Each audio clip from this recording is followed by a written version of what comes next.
अपने पसंदीदा शो के फुल एपिसोड देखने के लिए अभी डाउनलोड करें दंगल प्ले ऐप।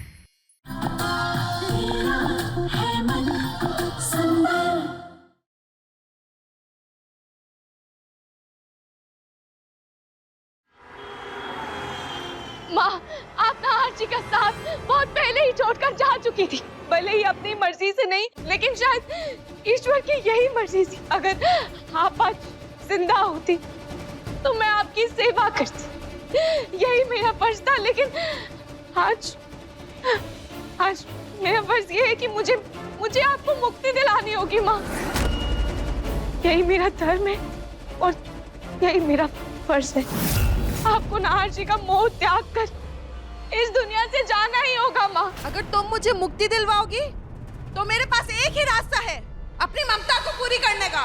कैसा रास्ता? अगर तुमने मुझे मुक्ति दी, अगर मैं इस दुनिया से गई तो मैं अपने बेटे नाहर को अपने साथ ले जाऊंगी।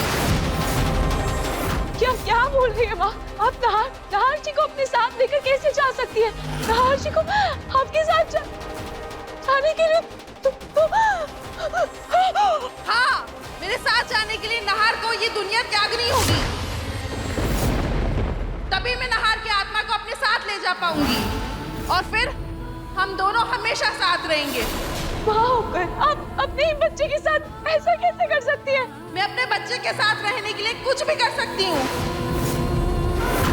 माँ, आप भावनाओं में बह रही हैं। इस जन्म में नाहर जी का साथ ना मिलने से आप कठोर हो गए हैं। इसमें कठोरता वाली तो कोई बात ही नहीं है रूही। आज नहीं तो कल इस दुनिया से सबको जाना ही है। बस फेर की बात है। कोई जल्दी जाता है तो कोई बाद में। तो तुम मेरे नाहर को आजाद कर दो और जाने दो उसको मेरे साथ। नहीं माँ, मैं ऐसा नहीं कर सकती। आप एक माँ है और माँ की ममता तो सबसे पवित्र होती है। अपने बच्चे की लंबी उम्र की कामना की एक माँ क्या कुछ नहीं करती। जब तक माँ की सांसें तब तक वो अपने बच्चे को अपने आंचल में ढक कर रखती है। पर अगर विधाता ने आपका और नाहर जी का साथ बस कुछ ही वर्षों का लिखा तो इसमें नाहर जी की क्या गलती है?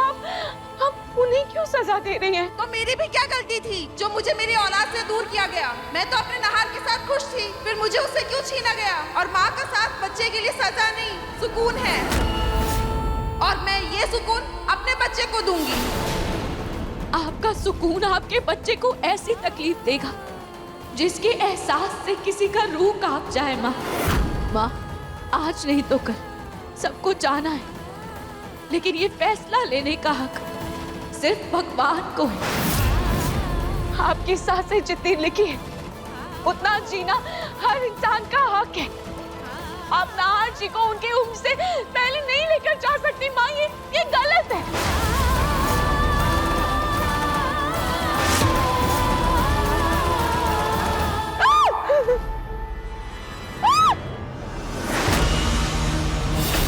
अगर मैं गई तो मैं अकेली नहीं, नाहर के साथ जाऊंगी।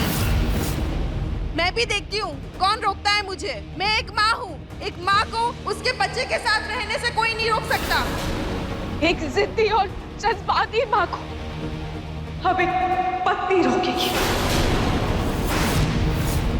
आप माँ हैं तो मैं भी एक पत्नी। आपका साथ नाहर जी के साथ इस जन्म का था, लेकिन खाटू जी ने हमारा साथ जन्मों तक लिखा है और मैं नाहर जी को आपके साथ नहीं जाने दूंगी।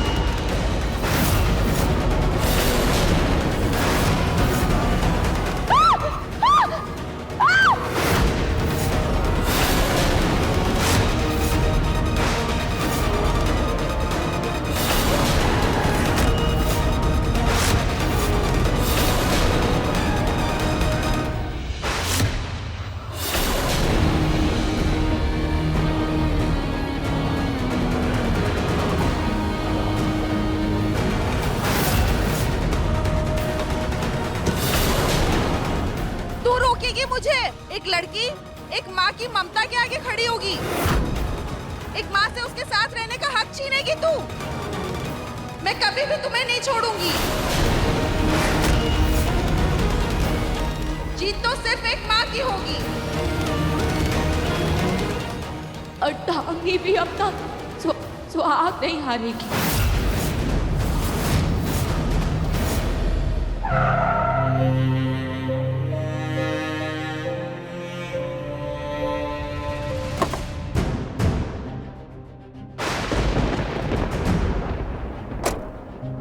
ये अचानक से मौसम का बदलना, मन की घबराहट, कुछ भी ठीक नहीं लग रहा।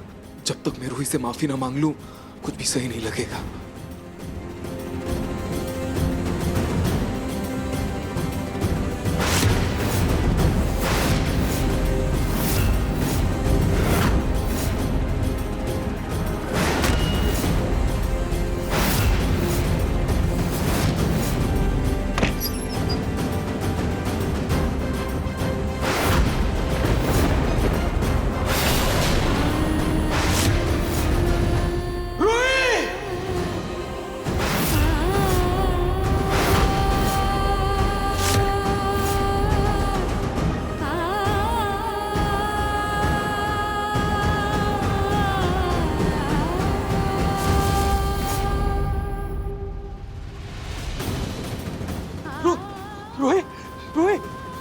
रूही, तुम्हें क्या हो गया? रूही,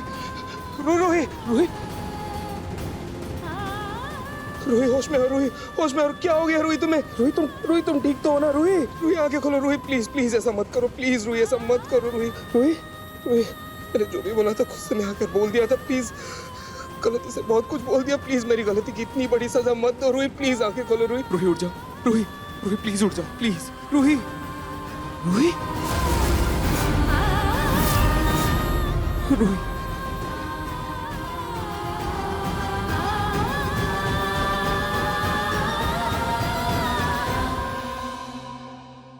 थैंक गॉड रूही तुम ठीक हो। आई एम सो सॉरी, मेरी जान निकल गई थी Roohi. I am so sorry. मैंने जो भी किया बहुत गलत किया रूही, बहुत हर्ट किया तुम्हें। लेकिन रूही मैं तुम्हें कुछ नहीं होने दूंगा रूही, कुछ नहीं होने दूंगा रूही। चलो उठो प्लीज। रूही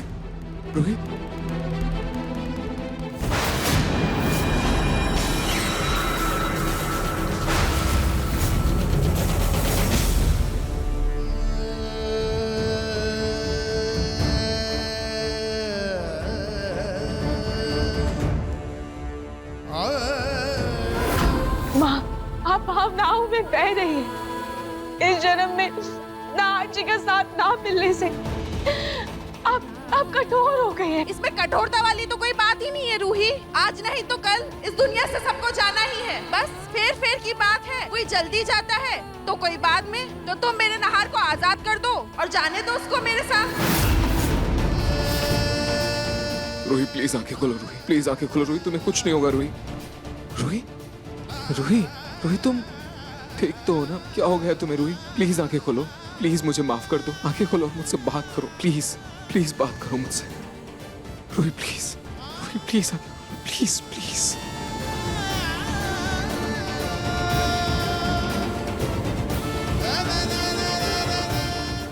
हाँ जी।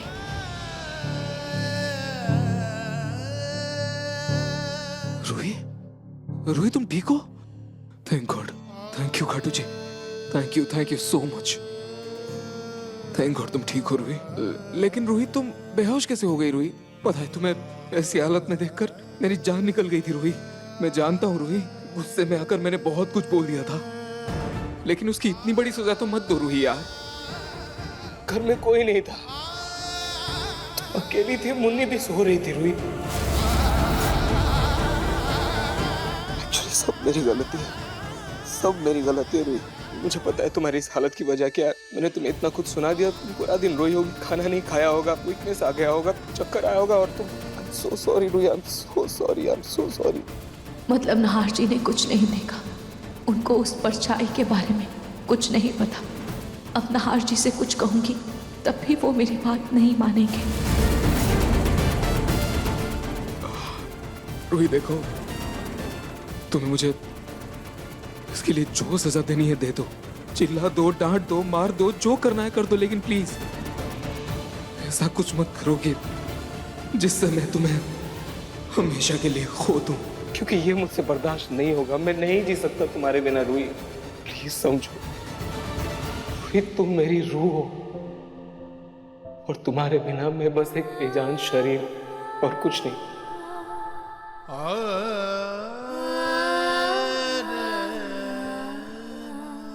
रूही, रूही संभल के। रूही, नाहर जी, मैं आपसे नाराज नहीं हूं, क्योंकि मैं जानती हूं अगर आंसू मेरी आंखों से निकलेंगे तो तकलीफ आपको भी होगी।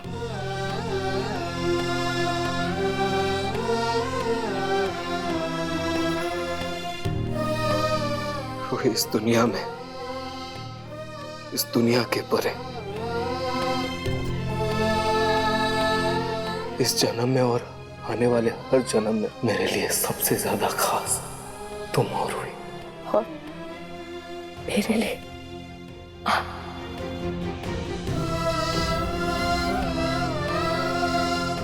रूही, मैं अपनी जिंदगी की हर कमी के बिना जी सकता हूं,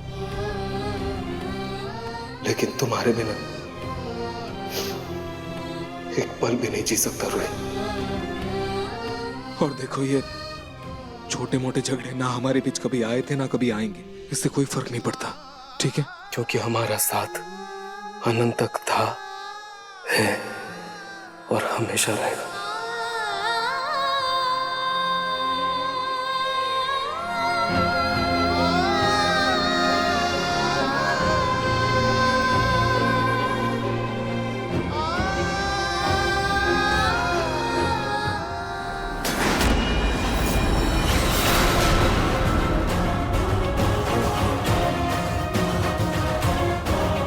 मुझे नहार को ये एहसास दिलाना होगा कि दुनिया में सबसे जरूरी सिर्फ माँ होती है, सिर्फ माँ।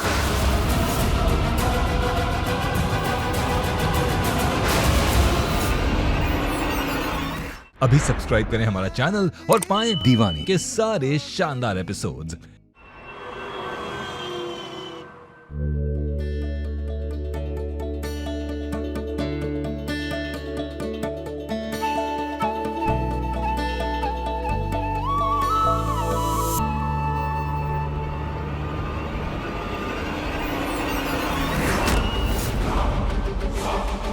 कल तो इनके बीच महाभारत हुई थी और आज फिर प्यार हो गया। ओहो भैया भाभी। दादी, अब समझ आया कि आप दोनों शादी में क्यों नहीं आए थे। आप दोनों को अकेले टाइम स्पेंड करना था ना। चुप, कुछ भी बोलती है। Good plan. अरे भाई अच्छा है ना, दोनों शादी में नहीं आए, कम से कम आपस में बातचीत करके अपना झगड़ा तो सुलझा लिया। तो भाई इसी तरह से दोनों प्यार से रहा करो। ये मुन्नी भी कोई काम नहीं आई। अच्छा, मेरी जरूरी मीटिंग है, मैं निकलता हूँ। जल्दी आइएगा। ओ भैया जल्दी आना, हाँ लेट मत होना। चुप। बाय।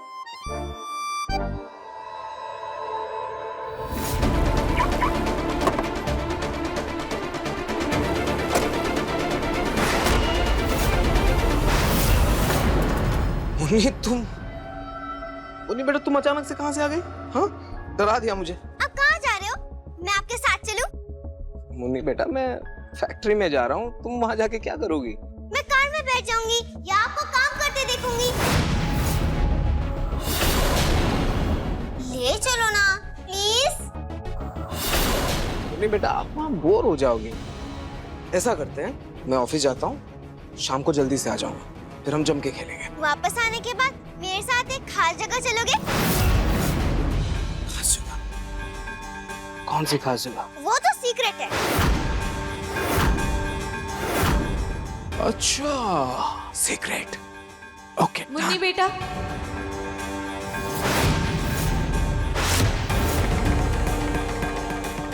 आती रही।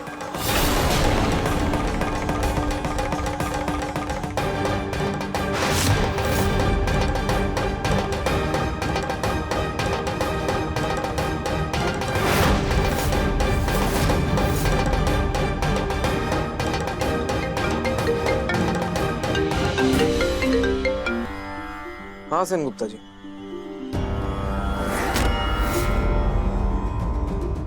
आरती दूर रखो। एक शर्त पर, पहले आप ये बताइए कि आप नहार जी को कहाँ लेकर जा रहे हैं?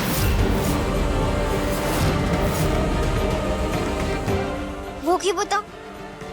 वहाँ बस मैं और मेरा नहार जाएगा। तुम सबसे दूर लेकर जाऊंगी उसे।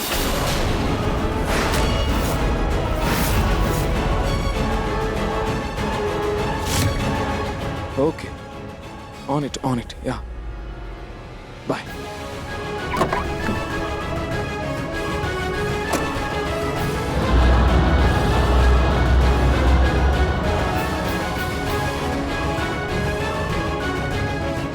खाटू जी, मुझे हिम्मत दीजिए कि मैं नहार जी के माँ की आत्मा का सामना कर पाऊं।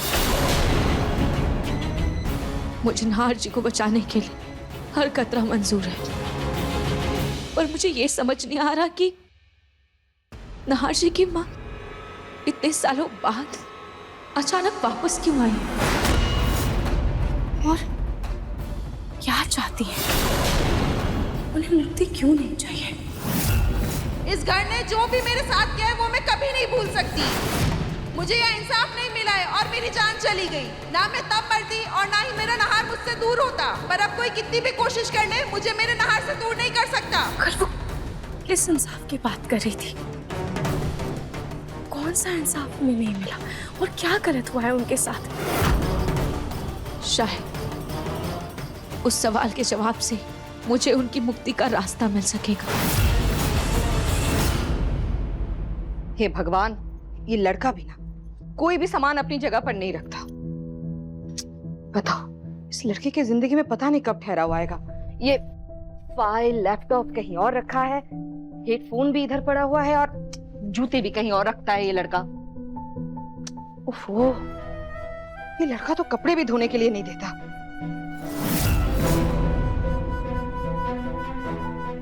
मम्मी जी, वो मुझे आपसे कुछ पूछना है। पूछो ना।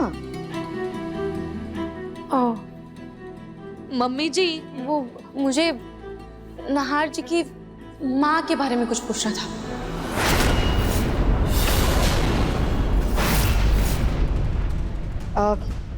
रूही, जब से मुन्नी इस घर में आई है ना, आए दिन कोई ना कोई नाहर के माँ के बारे में सवाल करता ही रहता है। तुम भी पूछ लो। वो मम्मी जी, नहार जी की माँ का देहांत कैसे हुआ था?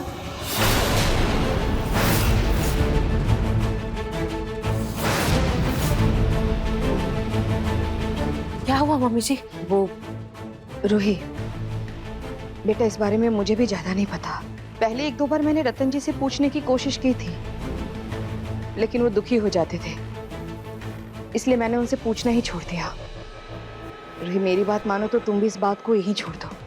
वैसे भी बेटा, गड़े मुर्दे उखाड़ने से कोई फायदा नहीं होता।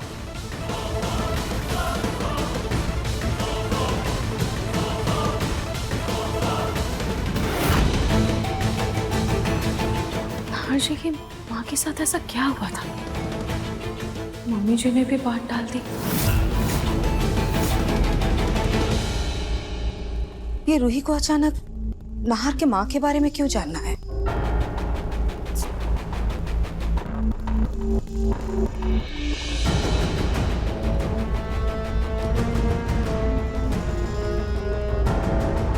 लड़के की स्कार्फ समर के पॉकेट में कैसे आया?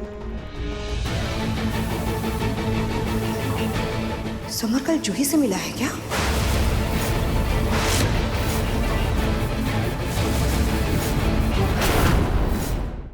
अभी सब्सक्राइब करें हमारा चैनल और पाएं मन अति सुंदर के सारे शानदार एपिसोड्स। दादी, मैंने आपके लिए एक खास फेस पैक बनाया है। इससे ना झुर्रियाँ कम हो जाती है और चेहरा निखर भी जाता है। हाँ तो लगा दो। जी।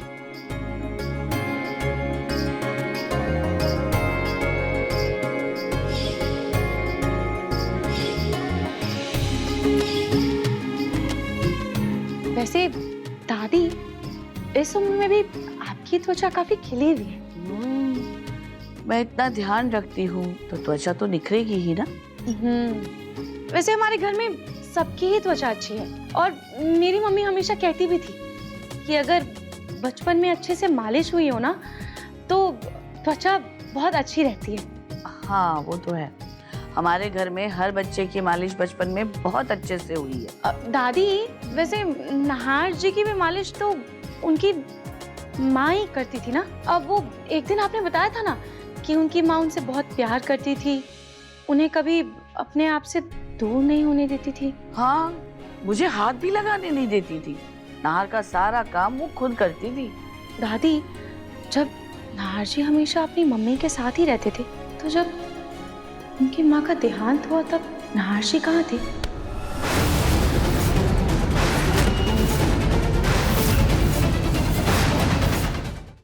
अब दादी वो मेरा बस ये मतलब था कि नाहर जी की माँ का देहांत कैसे हुआ था और उस वक्त नाहर जी कहाँ थे?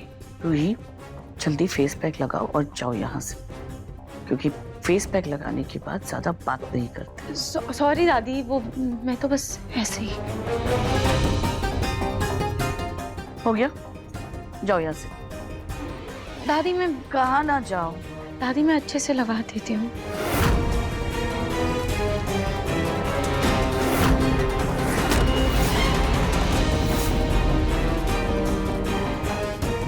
ना मम्मी जी कुछ बता रही है और ना ही दादी जी, दोनों ही बात को टाल रही है, पर उनके चेहरे पर साफ नजर आ रहा है कि कोई तो बड़ी बात है जो वो हमें नहीं बताना चाहती।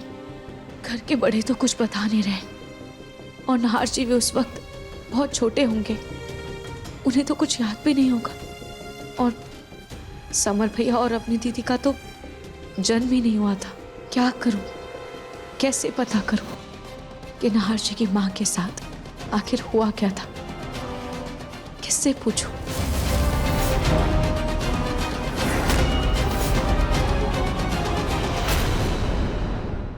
अगर मुझे नाहर जी की मां का सच पता नहीं चला तो नाहर जी की मां उनको नुकसान पहुंचा सकती है। प्लीज खाटू जी मेरी मदद कीजिए। ये चूहे की आवाज कहाँ से आ रही है? शायद ये आवाज इस अलमारी के पीछे से आ रही है। मैं अंदर क्यों नहीं जा पा रही हूँ?